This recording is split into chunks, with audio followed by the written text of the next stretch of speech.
Hi guys, Gary here. Just coming at you with a new feature I'm thinking about doing on a regular basis called Netflix or Not-flix. It was inspired by the fact that every week I get an email from Netflix, and it's normally recommending like a TV show or a film that they think I might like to watch. And naively, I kind of think that they must have some sort of really like sophisticated computer algorithm working in the background, compiling all the data from the stuff that I've watched in the past, and that's why they're recommending these films to me and these TV shows to me. So I normally take them on board in good faith, thinking that Netflix aren't going to steer me wrong, and turns out that's not the case. Yeah, so I'm going to basically once a week I'm going to watch a film that Netflix has recommended to me, and then I'm going to give my honest opinion to what I think of that film, just so you can either give it a watch or give it a steer. So it would either be Netflix, as in give it a watch on Netflix, or Not-flix, as in don't even go near this thing with a barge pole. I'm going to start the feature with a film that we watched last night called Awaken the Shadow Man. It's been recommended to me a couple of times now. It keeps popping up on my feed on Netflix, and I just thought to myself, I like horror. I'm a big horror fan. It's probably my favourite genre. It sounds okay as a story. I normally judge films as well by what they get on IMDb as a general score, just as give me a general idea of whether the quality is going to be good enough to watch or not.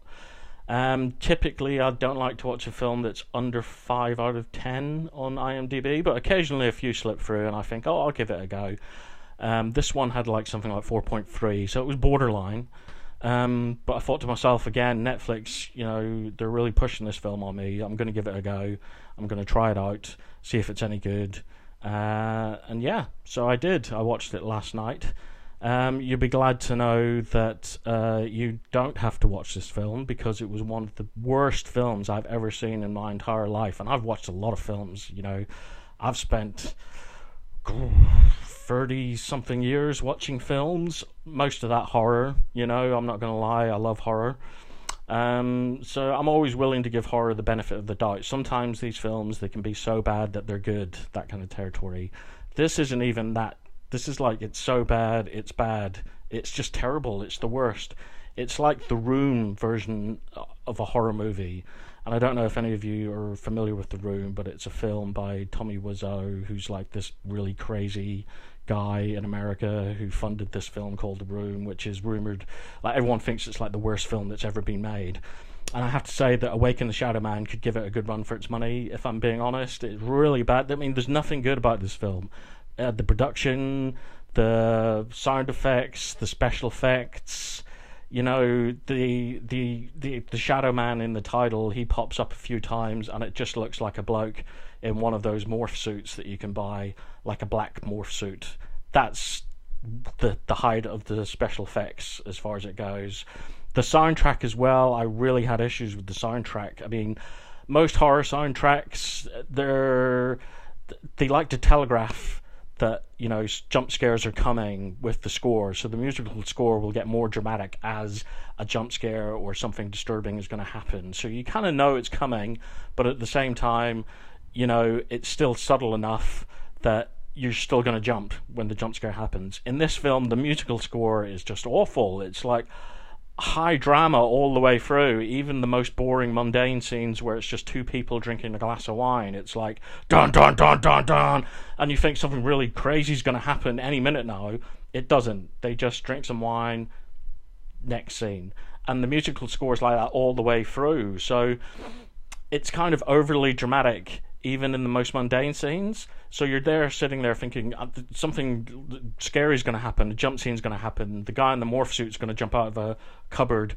That at least would have been entertaining. Nothing happens in this film. Nothing. I mean, if you want to get into the story, it's about a woman who goes missing and her two sons. Like, one of them's estranged from the family for some reason that they never really explain in the film. He doesn't get on with his brother. Again, it's kind of implied that his brother stole his girlfriend years ago or something. Who cares? The acting is just terrible, and there's some, like, they come together because they're trying to find their mother, basically, is the plot. The brother who's estranged has a wife and baby. They come along with him. And apart from that, there's not really a lot. Like, there's some scenes where they go looking for their mother, and it's just really, they don't go anywhere. There's no progression of this story. It's just a lot of random scenes put together really badly. The acting's terrible.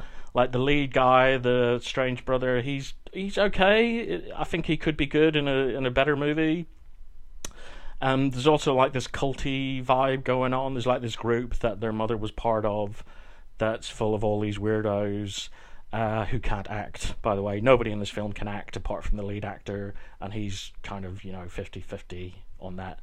So there's like a strange cult vibe going on, and they've got like this 12-year-old kid to be the main antagonist, this leader of this weird cult.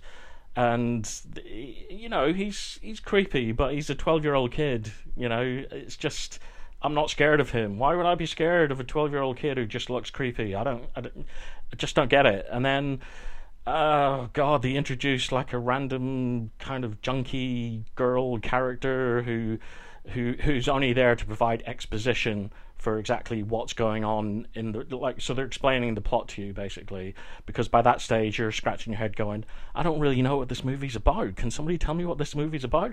Oh look, this random junkie girl's just shown up to tell me what this movie's about. That's fantastic. Oh really? Is that what this film's about? Oh, that's shit. It really is that bad.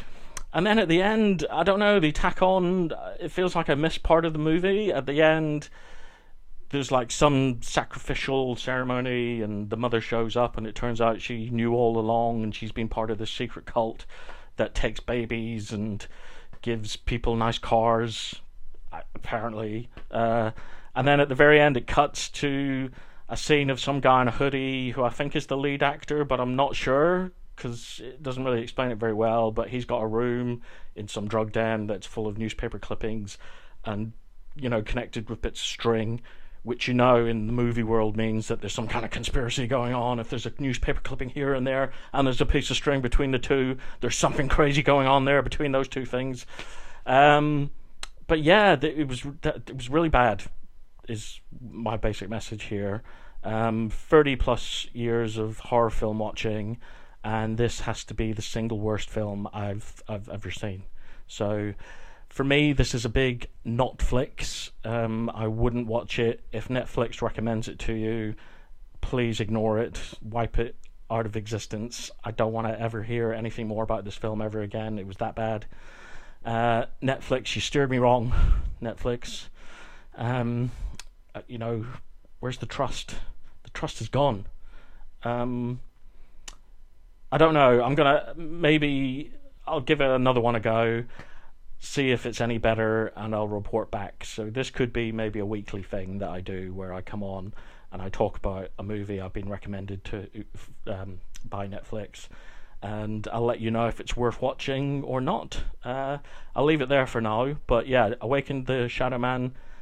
Don't waken the Shadow Man. Just leave him in his black morph suit, sleeping in the corner, and just burn the house down and just destroy everything about this film. Just forget about it. Done. I also apologise, I've got the mic today. Sound quality's been really bad in the last few videos, so the only way I can get decent sound quality is if I'm holding the mic right next to my mouth, so apologies if it's been distracting. I hope you find this useful. I hope I've saved you and that you haven't already watched this film. If you have my sympathies. We should form a kind of group support network to discuss the trauma that we experienced by watching such a bad film. But yeah, I'm going to leave it there, guys. Don't watch Awaken the Shadow Man. This is most definitely a Not-flix.